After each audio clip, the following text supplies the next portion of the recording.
প্রথম দিনই সন্দেহ হয়েছিল খাবারগুলো নষ্ট করবা, খাবা না। আচ্ছা, এই যে রান্নাগুলো করি, পরিশ্রমগুলো দেই, এগুলোর কোনো মূল্য নাই? কি মনে করো এগুলা না খেলে তুমি সুস্থ হবা? প্রথম দিনই উচিত ছিল ঠেসে ধরে খাওয়াই দেওয়া। এরকম কি? হ্যাঁ, তুমি কি মনে করো তোমাকে এইভাবে দেখলে আমি ভয় পাবো? একটা থাপ্পড় দিয়ে তোমার এরকম করা ছুটাই দিব। ধরো, খাও খাও।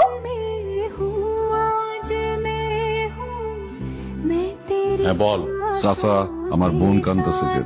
ও আরো কয়েকদিন কান্নাকাটি করছে। ও কিছু একটা বলতে যাও আমার বলে নাই। সত্যি করে বলো তো চাচা, কি হয়েছে?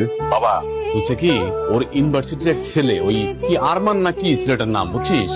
কয়েকদিন যাবত ওই ছেলেটা খুব ডিস্টার্ব করতেছিল। তারপর আমি ওরে বলছি যে তুই চিন্তা করিস না, আমি ইউনিভার্সিটি যেয়ে ওই ছেলের সাথে কথা বলবো, কিন্তু ও আমার যেতে দেয় না। আমার বোন ডিস্টার্ব করতেছে।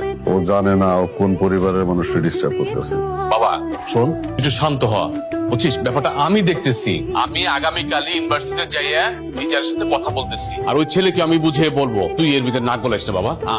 আমাকে দেখতে দে ব্যাপারটা। চাচা, তোমার কিচ্ছু দেখতে হইব না, যা দেখার আমি দেখতেছি। আর কয়টা দিন রেস্ট করলে হতো না? ইউনিভার্সিটি আসাই লাগলো।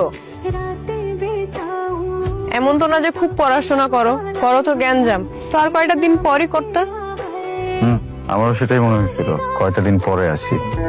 পরে আবার মনে হলো ইউনিভার্সিটি আমাকে মিস করে। অনেক মিস করে, করাটা স্বাভাবিক না? ইউনিভার্সিটি অভ্যাস হয়ে গেছে মারামারি গ্যাঞ্জামের। তুমি থাকলে তো একটু মারামারি গ্যাঞ্জাম হয়, ইউনিভার্সিটি গরম থাকে, কিন্তু তুমি তো নাই, তাই ইউনিভার্সিটি একটু ঠান্ডা হয়ে আছে। এত দ্রুত ইউনিভার্সিটি অভ্যাস হয়ে গেল।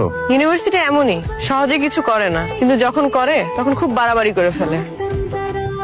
মিস্টার আরমান, আপনি যে খুব ভালো একটা মানুষ তা না, খুব যে সুবিধার তাও না, কিন্তু আমি আপনাকে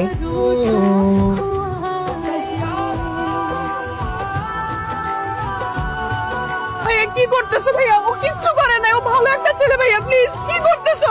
ওদেরকে থামাও না কেন ভাইয়া? ওই তো তোরা ডিস্টার্ব করে, তাই না? না ভাইয়া, তুমি বুঝতেছো না ওই ছেলে না। না ভাইয়া, তুমি বুঝতেছো না, আমি তোমাকে সব বলতেছি ভাই।